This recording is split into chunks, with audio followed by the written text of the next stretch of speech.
अगर कनेक्टेड है अदिति, गृह मंत्री अमित क्या संदेश? आज की बैठक को देखें, समझें और डिकोड करें तो ऐसा लगता है कि अब उस एक्शन का काउंटडाउन शुरू हो चुका है। एक तरफ गृह मंत्री के एनएसजी से लेकर तमाम बड़े कमांडो और उनके सरताजों से मुलाकात करना, उसके बाद प्रधानमंत्री की मुलाकात होना, और प्रधानमंत्री की मुलाकात जब होती है सीडीएस से होती है, सीडीए से होती है, उसके बाद एनएसजी से होती है, तमाम लोगों से मुलाकात होती है, एनएसए से मुलाकात होती है, तीनों सेना प्रमुख से मुलाकात होती है, और फिर उस बैठक के खत्म होते ही प्रधानमंत्री का इतना बड़ा बयान सामने आता है। और बयान आने के ठीक बाद गृह मंत्री अमित शाह की मुलाकात। अगर इन सभी को, जैसे पिछले लंबे समय से मुलाकात चल रही है, लेकिन आज खुद प्रधानमंत्री का तीनों सेना प्रमुख को फ्री हैंड दे देना, अक्सर देखिए फ्री हैंड दिया जाता है, ग्राउंड फीडबैक लिया जाता है, वही हो भी रहा था। पर ये देखना कि तीनों सेना कितनी तैयार है, कितनी कमर कसी हुई है, तीनों सेना की तरफ से क्या तैयारियां पूरी हो चुकी हैं जिसके लिए भारत इंतजार कर रहा था।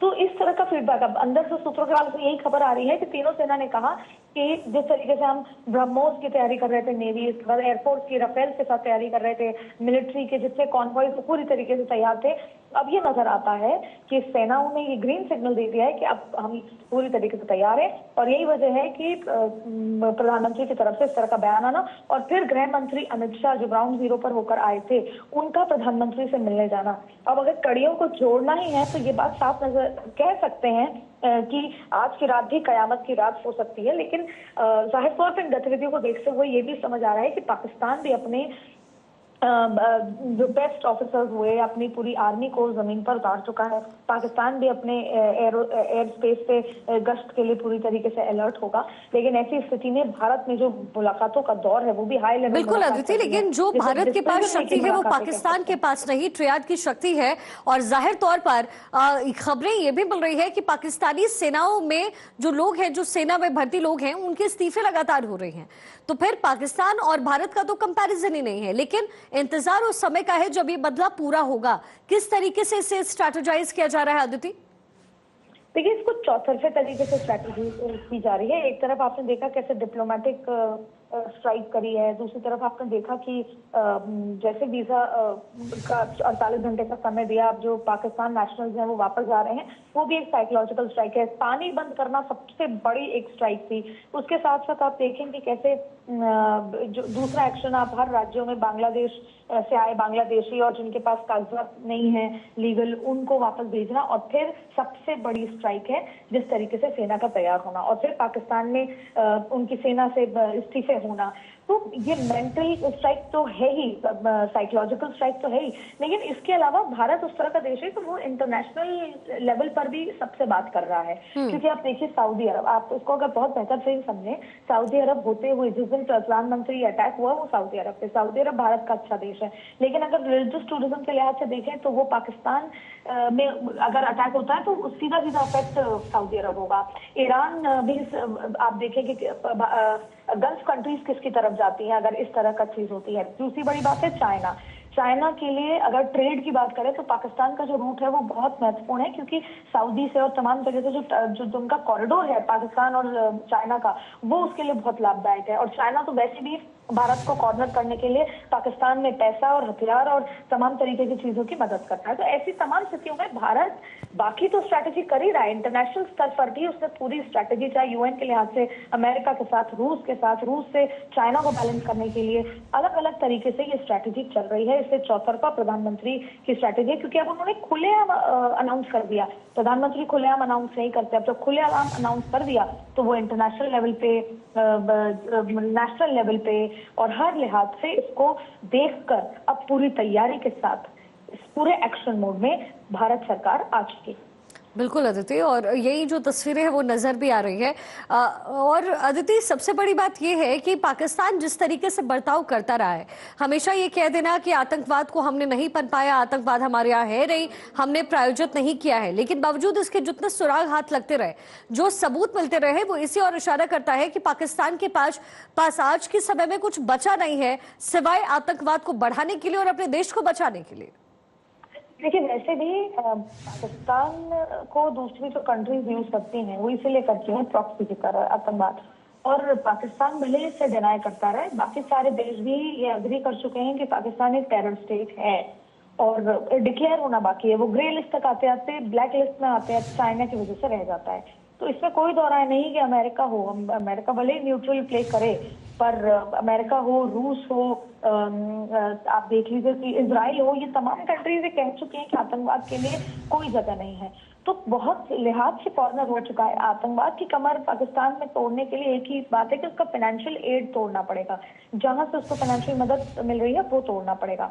लेकिन फिलहाल जो मुंह तोड़ जवाब देने की बात है, जो वो देश के 140 करोड़ लोगों से प्रधानमंत्री जो वादा कर चुके हैं कि हम इस तरह का बदला लेंगे जो कल्पना के परे होगा, उसकी तैयारी इन बैठकों में आपको नजर आएगी। तीनों सेना प्रमुख को फ्री हैंड दे देना, गृह मंत्री अमित शाह का एनएसजी कमांडो से मुलाकात करना, उसके बाद प्रधानमंत्री से मुलाकात करना, ये दर्शाता है अगर कड़ी दर कड़ी जोड़ी जाए। अदिति, एक चीज तो साफ यहाँ संदेश दिया जा रहा है और कोशिश भी यही, और कम से कम भारत सरकार का स्टैंड भी अदिति ये क्लियर होना चाहिए कि बहुत हुआ सर्जिकल स्ट्राइक, अब सीधा अगर कहीं कदम रखना है भारत को तो वो एलओसी पर रखना है, वो पीओके पर रखना है। देखिए, सर्जिकल स्ट्राइक जब हुई थी तब भी रात 12:30 बजे 28 सितंबर की रात थी, आज से 3 साल पहले, पीओके के अंदर 3 किलोमीटर रेंज पे हुए 150 कमांडोज पहुंचे थे। और उसके बाद 3 ऐसी जगह थी जो पूरी तरीके से जहां पर असला बारूद आतंकवादी मौजूद थे, 38 आतंकवादियों को मार गिराया था। इसमें तो कोई दो राय नहीं कि अब आतंकवादी ठिकाने की बात कर लें या जो वो इलाके जहां पर ट्रेनिंग दी जाती है आतंकवादियों को मिलिट्री की तरफ से पाकिस्तानी, वो तमाम चीजों को मिडिल ऑफ द पाकिस्तान कर दिया होगा, ऐसी जगह किया होगा जहां पर पहुंच पाना मुश्किल है। दूसरी बड़ी बात है कि जो पाकिस्तानी जो एयरक्राफ्ट हैं, जो फाइटर जेट्स हैं, उनको भी इस जगह रखा होगा जो पाकिस्तान के मिडिल में होंगे, बॉर्डर के पास नहीं होंगे। और उसकी वजह यही है कि अंदर घुसने में आपकी कितनी रेंज, जब आप अंदर घुसेंगे तो तौर पे एक रेंज आएगी कि आपको पाकिस्तानी सेना के रडार में आ जाएंगे।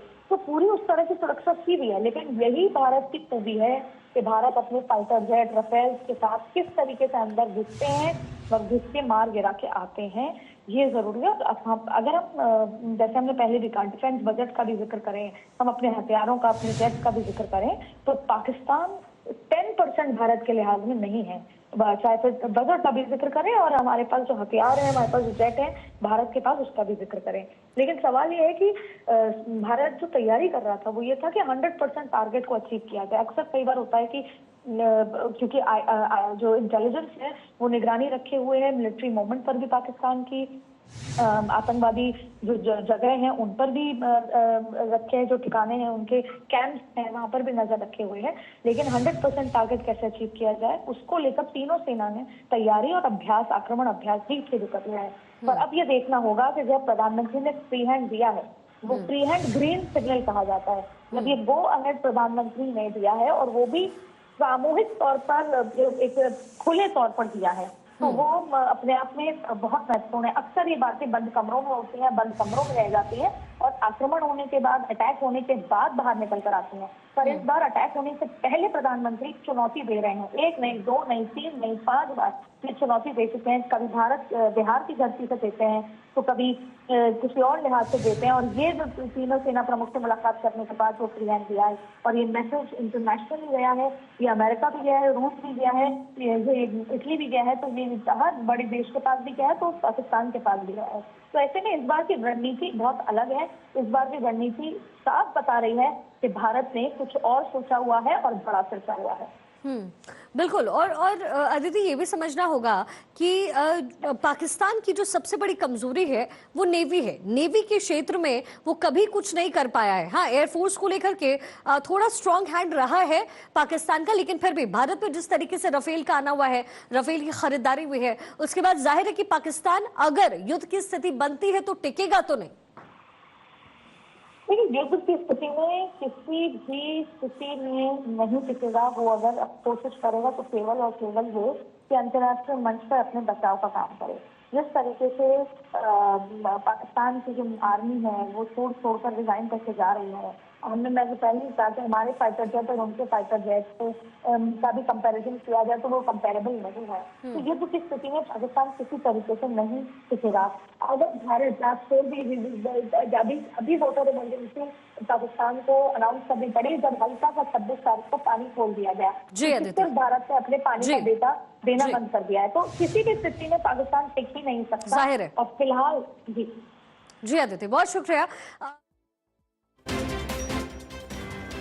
प्रधानमंत्री नरेंद्र मोदी की गृह मंत्री अमित शाह के साथ बैठक शुरू हो गई है। उच्च स्तरीय बैठक के बाद गृह मंत्री अमित शाह पहुंच रहे हैं हाई लेवल बैठक के बाद प्रधानमंत्री के आवास पर। और उच्च स्तरीय बैठक में प्रधानमंत्री नरेंद्र मोदी का वो बड़ा बयान जिसमें सेना के लिए उन्होंने कह दिया है कि आतंकवाद का खात्मा करने के लिए सेना के पास में फ्री हैंड है। समय और टारगेट सेना तय करे, क्योंकि सेना की क्षमता पर पूरे देश को और साथ ही उन्हें भी पूरा भरोसा है। हम सेना को खुली छूट देते हैं, प्रधानमंत्री नरेंद्र मोदी ने ये जिक्र कर दिया है। और उसके बाद अब जो अपडेट है वो ये है कि प्रधानमंत्री आवास पर केंद्रीय गृह मंत्री अमित शाह पहुंच गए हैं। तुरंत उच्च स्तरीय बैठक के खत्म होने के बाद अमित शाह उनके आवास पर इस समय मौजूद हैं और उनके बीच में भी डिस्कशन चल रहा है। बेहद बड़ी जानकारी और खास जानकारी। वक्त एक ब्रेक कि देश की जनता न्याय की उम्मीद अब कर रही है। देश के प्रधानमंत्री नरेंद्र मोदी ने कह दिया है कि आतंकवाद को करारा जवाब देने के लिए देश की सेना को हम खुली छूट देते हैं। उनके पास फ्री हैंड है और तीनों सेना के जो सेनाध्यक्ष वो नजर आ रहे थे इस बैठक में, सेना प्रमुख इस बैठक में थे। और साथ ही साथ प्रधानमंत्री का अब ये कहना और उससे पहले बिहार की उस रैली को भी आप याद कर लीजिए जिसमें उन्होंने पॉलिटिकल एडिटर अदिति नागर कनेक्टेड है। अदिति, गृह मंत्री अमित क्या संदेश? आज की बैठक को देखें, समझें और डिकोड करें तो ऐसा लगता है कि अब उस एक्शन का काउंटडाउन शुरू हो चुका है। एक तरफ गृह मंत्री के एनएसजी से लेकर तमाम बड़े कमांडो और उनके सरताजों से मुलाकात करना, उसके बाद प्रधानमंत्री की मुलाकात होना। और प्रधानमंत्री की ये मुलाकात जब होती है सीडीएस से होती है, सीडीए से होती है, उसके बाद एनएसजी से होती है, तमाम लोगों से मुलाकात होती है, एनएसए से मुलाकात होती है, तीनों सेना प्रमुख से मुलाकात होती है। और फिर उस बैठक के खत्म होते ही प्रधानमंत्री का इतना बड़ा बयान सामने आता है। और बयान आने के ठीक बाद गृह मंत्री अमित शाह की मुलाकात। अगर इन सभी को, क्योंकि पिछले लंबे समय से मुलाकात चल रही है, लेकिन आज खुद प्रधानमंत्री का तीनों सेना प्रमुख को फ्री हैंड दे देना। अक्सर देखिए फ्री हैंड दिया जाता है, ग्राउंड फीडबैक लिया जाता है, वही हो भी रहा था। पर ये देखना कि तीनों सेना कितनी तैयार है, कितनी कमर कसी हुई है, तीनों सेना की तरफ से क्या तैयारियां पूरी हो चुकी